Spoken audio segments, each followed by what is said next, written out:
Hey guys, my name is Kyle Vidrodi. For this presentation, I wanted to take a look at one of our founding fathers, Alexander Hamilton, who obviously played a very important role during this period of the founding.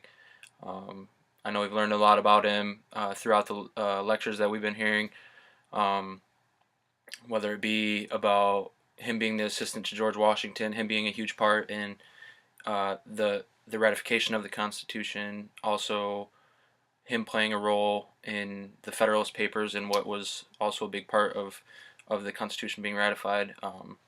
So for this presentation, I kind of wanted to dive into his mindset and what was going on in his mind through all this time, and just kind of give an overall view of, like I said, what was going on through his mind and the things that were playing out during the founding at this time as well. So to give a little background, Alexander Hamilton, born 1755.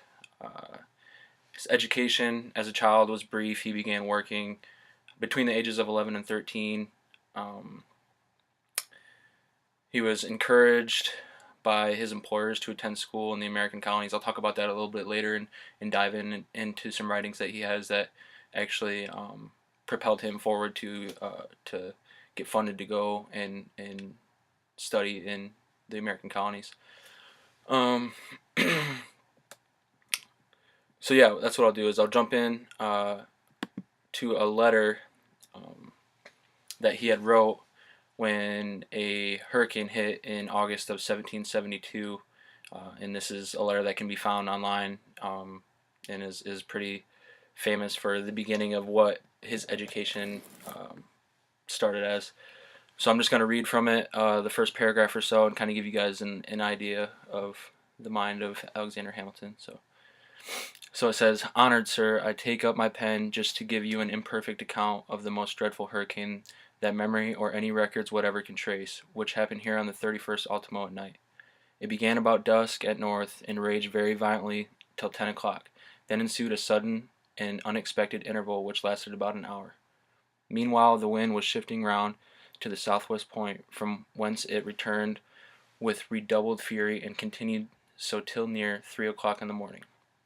Good God, what a horror and destruction! It's impossible for me to describe, or to you form any idea of it. It seemed as though the total dissolution of nature was taking place. The roaring of the sea and wind, fiery meteors flying around the air, the prodigious glare of almost perpetual lightning, the clash of the falling houses, and the ear-piercing shrieks of the distressed were sufficient to strike astonishment into angels." So that's just a short excerpt from this letter.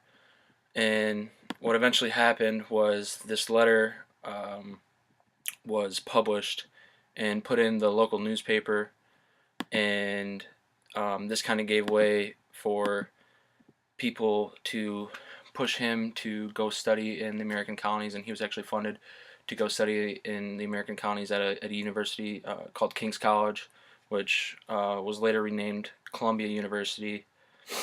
Um, and then this kind of propelled his career when he eventually had a career in the military. So I want to talk a little bit about that. In 1775, when the Revolutionary War began, Hamilton became part of the new Provincial Artillery Company and fought in the battles of Long Island, White Plains, and Trenton. And in 1777, after Hamilton fought in many battles, he was promoted to lieutenant colonel of the Continental Army. And during through all of these wars and these battles going on, he caught he caught the attention of George Washington, and George Washington eventually made Alexander Hamilton his assistant and his trusted advisor. And this is where he kind of used his education that he got from King's College. He put his writing skills to work. He wrote a lot of Washington's critical letters and composed many reports on the strategic reform and restructuring of the Continental Army that George Washington had put together. Alexander Hamilton played a big part in putting all his writings together and making sure it was intellectually sound and things like that. In 1781, Hamilton convinced Washington to let him take some action on the battlefield, And with Washington's permission, Hamilton led a victorious charge against the British in the Battle of Yorktown. Um, and this was huge. This was a big point in American history that we all know about. It led to the Treaty of Paris between the United States and Great Britain, which was huge. And these this treaty and several others, they compromised the collection of peace arguments um, known as the Peace of Paris, and which eventually will officially mark the end of the Revolutionary War. Um, and then to kind of take a step into the politics and the government that was going on, I wanted to jump into um, the Federalist Papers because, as we know, there was a lot going on with the Constitution, and there being a lot of arguments on what should happen with that, and the ratification that eventually happened with the Constitution. Hamilton was one of the delegates, one of the New York delegates of the Constitutional Convention, excuse me, which was in Philadelphia. He sat in. His contribution was highly important, specifically to the ratification of the Constitution. We all know this as the Federalist Papers. Him, John Jay, and James Madison wrote the Federalist Papers, which in sense was like a sales pitch. Again, we heard this in the lecture. It was like a sales pitch to convince the states to ratify the Constitution, and we know eventually this happened. So I want to read a little bit from the Federalist Papers, kind of give you guys.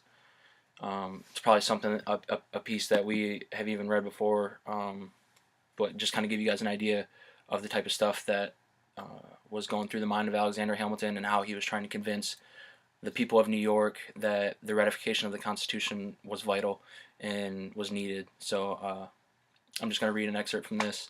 It's actually from the introduction of the Federalist Papers. Federalist number 1, general introduction, says, "To the people of the state of New York, after an unequivocal experience in the inefficacy of the subsisting federal government, you are called upon to deliberate on a new constitution for the United States of America. The subject speaks its own importance, comprehending in its consequences nothing less than the existence of the Union, the safety and welfare of the parts of which it is composed, the fate of an empire in many respects the most interesting in the world.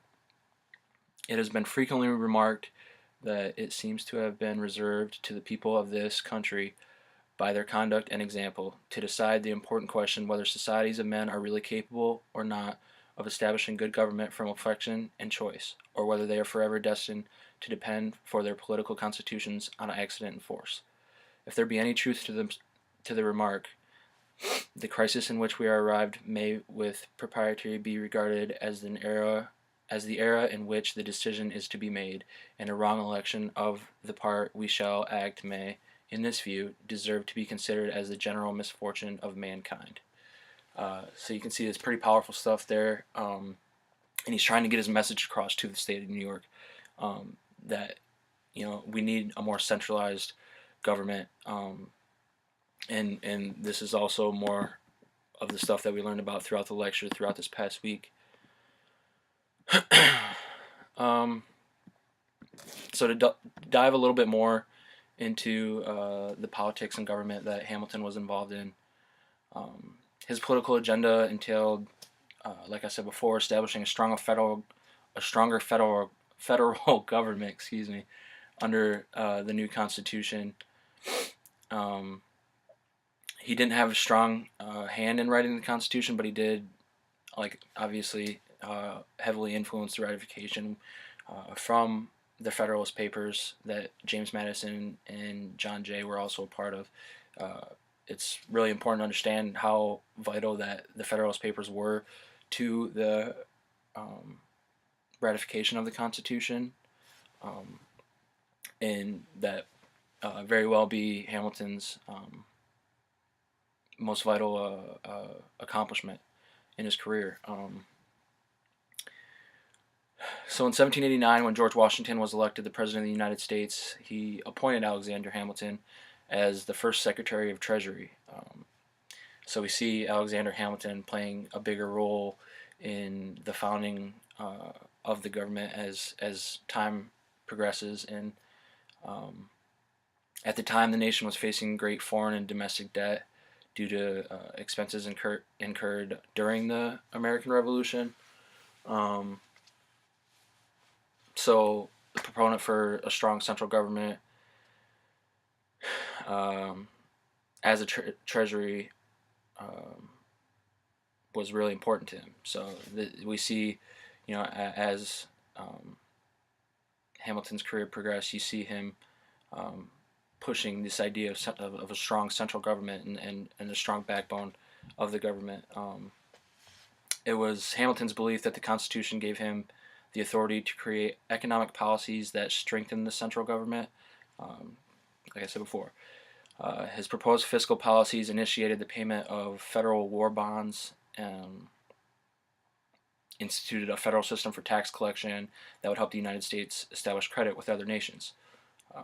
So this was extremely important when it came to, he kind of founded foreign policy basically for the United States. So that's another huge accomplishment from Alexander Hamilton that we need to take note of. To go dive in a little further, excuse me, just a minute here.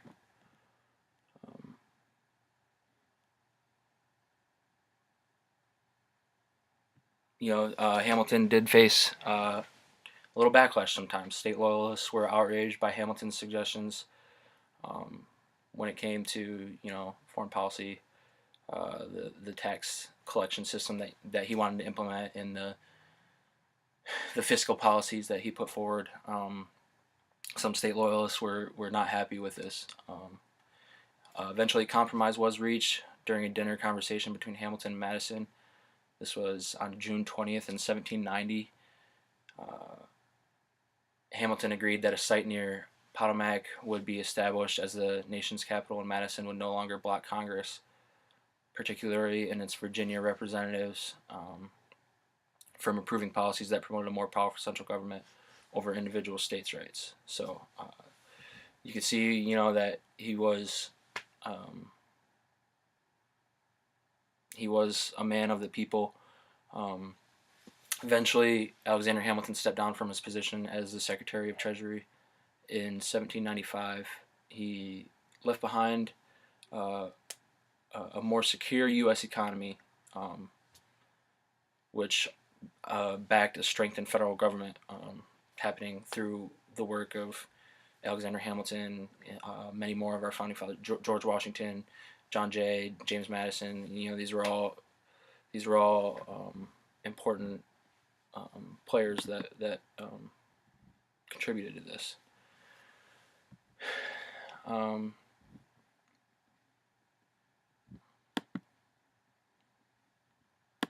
So yeah, guys, that's my presentation on Alexander Hamilton.